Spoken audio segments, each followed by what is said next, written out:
നമസ്കാരം, സൺറൈസ് ടാരോട്സിലേക്ക് ഏവർക്കും സ്വാഗതം. അപ്പോൾ ഇന്ന് നമ്മൾ നോക്കാൻ പോകുന്നത് നിങ്ങളുമായിട്ട് ഇപ്പോൾ റീസെൻ്റായിട്ട് വഴക്കിട്ട് നിൽക്കുന്ന നിങ്ങളുടെ വ്യക്തി, അവരുടെ ഫീലിങ്സ് ആണ് നോക്കുന്നത്. അതായത് നിങ്ങളുമായിട്ടൊക്കെ അടുക്കണം എന്നൊക്കെ വിചാരിച്ച് നിങ്ങൾക്കും അടുക്കണമെന്നൊക്കെ ഉണ്ടായിട്ട് അവസാനം എന്തോ പെട്ടെന്ന് അവർക്ക് ദേഷ്യം, കോപത്തിൽ നിൽക്കുന്ന അവരുടെ എനർജി എന്താണ്, അവരുടെ ഇന്നത്തെ ഫീലിങ്സ് എന്ന് നോക്കാം. എല്ലാവരും പോസിറ്റീവ് ആയിരിക്കുക.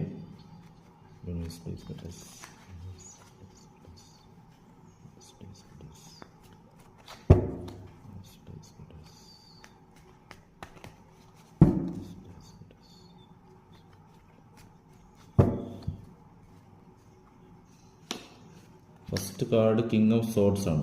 അവരിങ്ങനെ വഴക്കിൽ തന്നെ അവർ പിടിച്ചതിൽ തന്നെ ഇങ്ങനെ ഞാൻ പിടിച്ച മുയലിന് 4 കൊമ്പെന്ന് പറഞ്ഞിരിക്കുകയാണ്. അടുത്ത കാർഡ് ദ ഫൂൾ. ഒരു എന്താ പാസ്റ്റിലെ എന്തോ കാര്യങ്ങൾ ഇങ്ങനെ തലയിൽ വെച്ചുകൊണ്ടിരിക്കുകയാണ് അവർക്ക്. നല്ലൊരു നിഷ്കളങ്ക മനസ്സാണ് അവർക്കുള്ളത്. നെക്സ്റ്റ് കാർഡ്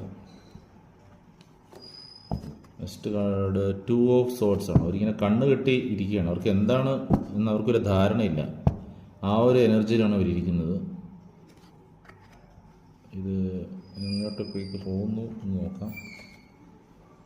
അവർക്ക് ഒരു മനംമാറ്റത്തിന് സാധ്യതയുണ്ട്. അവർക്ക് ഒരു 4 ഓഫ് കപ്സ് ആണ് വന്നിരിക്കുന്നത്. ഒരു കപ്പ് ഷെയർ ചെയ്യാനും ഉള്ള ഒരു ഓഫർ അവർക്ക് മനസ്സിൽ തന്നെ തോന്നുകയാണ്. വേണ്ട, ഇതെല്ലാം വേണ്ട, വഴക്ക് വേണ്ട എന്നുള്ള രീതിയിൽ ഇത് എവിടേക്കും പോയി നിൽക്കും നോക്കാം. പാഷൻ 8 ഓഫ് വാൺസ് ആണ്. ഭയങ്കരമായ പാഷനിലേക്കാണ് അത് പോയി നിൽക്കുന്നത്. അതായത് നിങ്ങളുടെ ബന്ധം നല്ല രീതിയിൽ ഊഷ്മളമായി പോകും എന്നാണ് പറയുന്നത്. Okay, thank you.